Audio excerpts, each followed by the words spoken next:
አሁን የምንገኘው ዳጋ ነው። ዳጋ እጅግ በጣም ታሪክ ጠገብ፣ ተፈጥሮን ጠገብ፣ ለዓይን የምትማርክ በውስጧም ብዙ በረከትና ዕውቀት ያለበት ታይቶ የማይጠገብ የተፈጥሮ ጸጋ ያለበት ቦታ ነው። ከዚያም ባሻገር ዳጋ በባህር ዳርና በጎርጎራ መካከለኛ ስፍራ ላይ የሚገኝ ነው። ሚድላንድ ነው። አይላንድ ሆኖ መካከለኛ ቦታ ላይ ያለ መቆም መንቀሳቀስ የሚያስችል ቦታ ነው። እንዳያችሁት ሲበዛ ጫካ ነው። ተራራው የተለየ ከፍታ አለው እና ይሄንን ቦታ ከታሪኩም ባሻገር በአቀማመጡ እና ባለው ውበት ለብዙዎች እይታ የሚጋብዝ ነው። ውስጥ ግን ገባ ስንል አስደማሚ ታሪኮች ለማየት ችለናል። ዳጋ በትንሹ 700 ዓመት የሚጠጋ ታሪክ በውስጡ አቅፎ የያዘ ቦታ ነው። ትናንትና የአፄ ፋሲልን ቤተ መንግስት ማየት ችለን ነበር። ዛሬ ደግሞ አጽማቸውን እዚህ ያየን። እንዲሁም ጎርጎራ የአፄ ሱስንዮስን ቤተ መንግስትና አካባቢውን አይተናል። የእሳቸውንም አጽም እዚህ አይተናል። ከእሳቸው በፊት የአፄ ዳዊትን አጽም እዚህ አይተናል። በርከት ያሉ የቀደሙ ነገስታት አጽም እዚህ ቦታ አለ። ይሄ የሚያስተምረን ነገር በዚያ ዘመን ቤተ መንግስት ቦታ ስፍራ መርጠው ትልቅ በሆነ መንገድ መገንባታቸው ብቻ ሳይሆን እነሱም ካለፉ በኋላ የዚያ ዘመን ትውልድ እነዛን አባቶች አጽማቸው ሳይፈርስ ለማቆየት አንዳንዶች እንዳያችሁት ጥፍራቸው ሁሉ ይታያል። በዚያ ደረጃ ለማቆየት የሚያስችል ጥበብ እና የልብ ስፋትም ጥበብ ብቻውን በቂ አይደለም። የልብ ስፋትም ያለበት ዘመን እንደሆነ ያሳያል። ወደ ኋላ ተመልሰን ታሪካችንን ስንመረምር ብዙ መፈተሽ ያለብን ነገር እንዳለ ያመላክታል። መጽሐፍቶቹ በብዙ ኪሎግራም የሚመዘን መጽሐፍት፣ በብራና የተጻፈ በእጅ ጽሑፍ የተጻፈ መጽሐፍት አይተናል። እንግዲህ ዛሬ እነዚህ መጽሐፍት በእጅ መጽሐፍ ሳይሆን እነዚህ መጽሐፍት ለማንበብ እንኳ ትዕግስት ምን ያክል እንዳለን መፈተሽ ያስፈልጋል። በድሮ ጊዜ የነበረ ሰው ታሪክን፣ ዕውቀትን፣ እምነትን፣ የሀገር ሀብትን በዚያ መንገድ ቆዳ ገፎ አለስልሶ ቀለም ቀልሞ ጽፎ ማኖር ሲችል እኛ ያን አንብበን ለማወቅ እንኳን ያለንን ጉጉትና መሻት ስናይ በብዙ ራሳችን መፈተሽ እንዳለብን ያመላክታል። ነገር ግን ዛሬ ቅሪቶች አይተናል። እዚህ ስፍራ ላይ አባቶች የአባቶቻቸውን የሀገራቸውን ታሪክ ለማቆየት ለማሸጋገር ያላቸውን ጉጉትና ፍላጎት እንዲሁም ታማኝነት ለሀገራቸውና ለእምነታቸው ያላቸውን ቀናኢነት በደንብ የሚያሳይ በውስጡ ጥልቅ ዕውቀት እና ጥበብ ያለበትን ስብዕና ማየት ችለናል። ይሄ በጣም ብዙ ያስተምራል።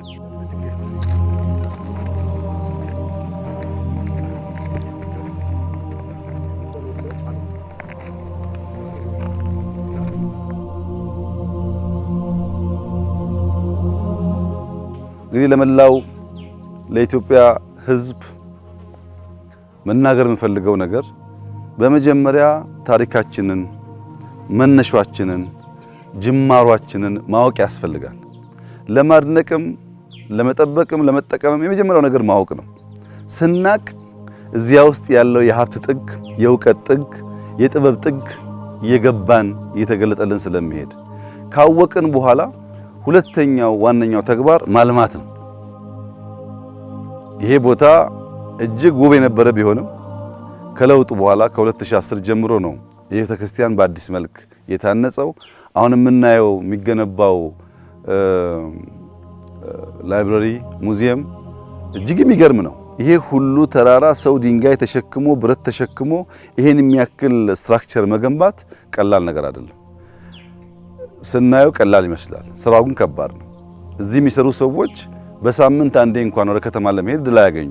ስራውን ለማየት፣ ስራውን ለመደገፍ፣ በስራ ውስጥ ለመሳተፍ፣ ሲያልቅ ደግሞ ታሪካችን ለማጥናት የተሻለ ስፍራ ስለሚሆን ለዚህ መታደላችንን በትልቅ ክብር ነው እኛ የምናየው እና የመጀመሪያው ነገር ማወቅ ነው።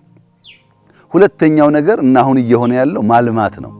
ይሄ ቦታ ከማወቅ አልፈን የመጣንበትን መንገድ በትክክል ብናለማው ሙዚየሙን ብናለማው አካባቢውን ብናለማው ከልማት በኋላ የሚመጡ ጥቅሞች አሉ። ያወቀና ያለማ ይጠቀማል። ይሄ ቦታ ብቻውን የኢትዮጵያን ክብር ይገልጣል። የኢትዮጵያን የእምነት ልክ ያሳያል። ብዙ ሀብት ያመጣል።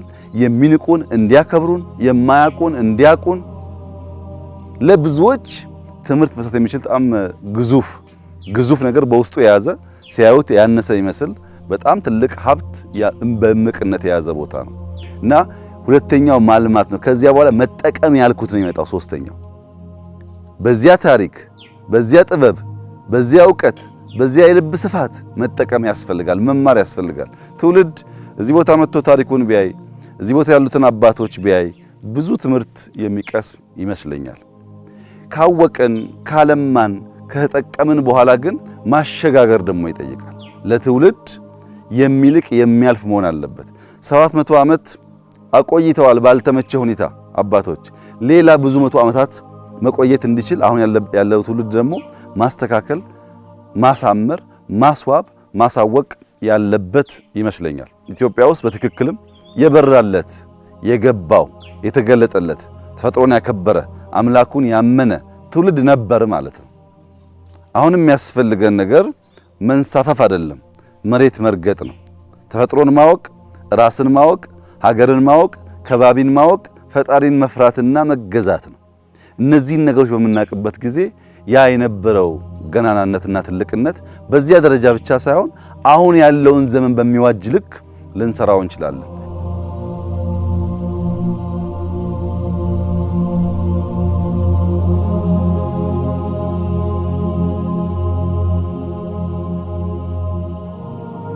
ይሄ ለኛ በጣም ትልቅ ተስፋ ነው።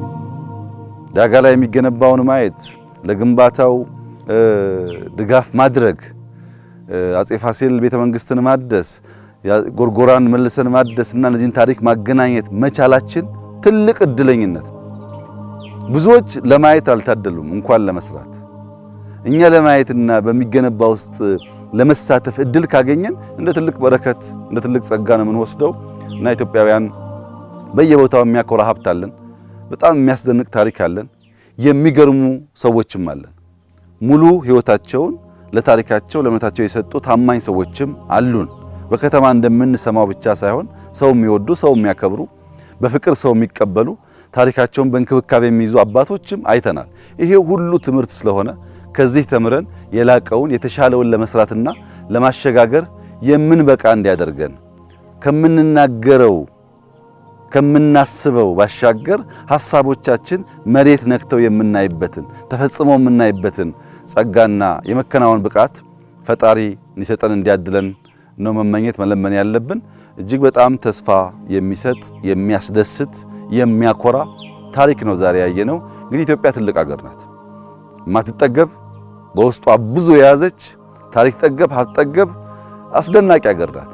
እቺን ድንቅ ሀገር ዜጎቿ ስለሆን ለማልማት እድል ስላገኘን እድሉም ለመጠቀም ደግሞ ፍላጎት ስላለን ከህዝባችን ጋር ሆነን ፈጣሪያችን እየለመን በታማኝነት በማገልገል የላቀች ኢትዮጵያ ለሚቀጥለው ትውልድ እናሸጋግራለን የሚል ሙሉ ተስፋ አለን። ባየነው ተደንቀናል፣ ተደምመናል። በዚህ ውስጥ ለመሳተፍ እድል ስላገኘን ፈጣሪያችን እናመሰግናለን። በጣም ደስ የሚል ጊዜን ያሳለፍነው። ብዙዎች በማየት የዚህ ደስታ ተካፋይ እንዲሆኑ እጋብዛለሁ። አመሰግናለሁ።